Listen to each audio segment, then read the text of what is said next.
Dan Merton shrugs on a navy blazer over an open-necked pale blue dress shirt and a smart pair of dark jeans. He studies himself critically in the full-length mirror in the bedroom.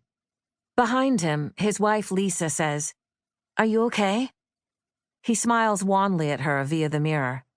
"Sure. Why wouldn't I be?" She turns away. He knows she doesn't relish the prospect of Easter dinner at his parents' house any more than he does.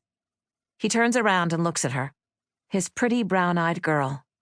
They've been married 4 years, and in that time there have been challenges. But she has stood by him, and he knows he's lucky to have her.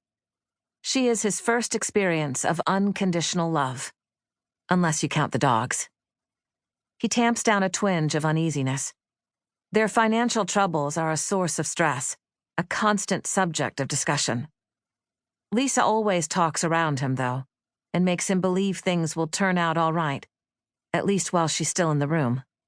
It's when she isn't there that the doubts creep in, the crippling anxiety. Lisa comes from hardy, middle-class stock. That was a strike against her from the outset, but he didn't care. His parents are snobs, but he is not, so she never had great expectations. When they met, she didn't even know who he was because they didn't travel in the same circles. "She's the only one who will have him," he overheard his younger sister Jenna say to his older sister Catherine when they didn't know he could hear them.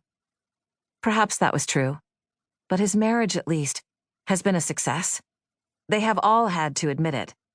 And his family has grown fond of Lisa, in spite of themselves and their prejudices. "Are you going to try to talk to your father?" Lisa asks now, apprehension on her face. He averts his eyes, closing the closet door. "If the opportunity presents itself." He hates asking his father for money, but he really doesn't see that he has any other choice.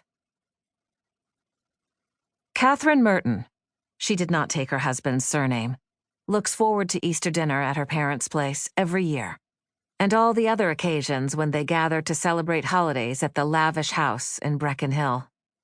Her mother will get out the special plates and the silver, and there will be a huge bouquet of fresh-cut flowers on the formal dining table, and it will all make Catherine feel elegant and privileged. She is the firstborn and favorite child, they all know it. She is the high-functioning one, the only one their parents are actually proud of. A doctor, a dermatologist rather than a cardiac surgeon, but still a doctor.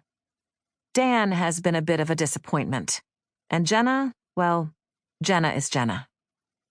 Catherine puts in a pearl earring and wonders what surprise Jenna might have in store for them today.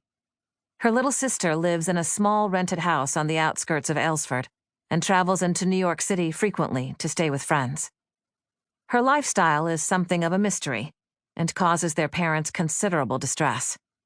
Dan says Jenna is out of control, but Catherine knows better. Jenna uses her lifestyle as a means of control. She has the power to shock, and she doesn't mind using it. Jenna is certainly not well behaved, like Catherine. Not respectable or predictable. No, she is an outlier. When they were kids, she would do anything on a dare. Now, their father is always threatening to cut off Jenna's allowance, but they all know he won't do it, because she'd move back home and they'd never be able to stand it. The family suspects drugs and promiscuity, but they never ask because they don't really want to know. Catherine looks up from the seat at her mirrored vanity as her husband Ted walks into their bedroom. He's been rather subdued all day, his subtle way of showing his displeasure, although he would never admit it. He doesn't want to go to Easter dinner at her wealthy parents'.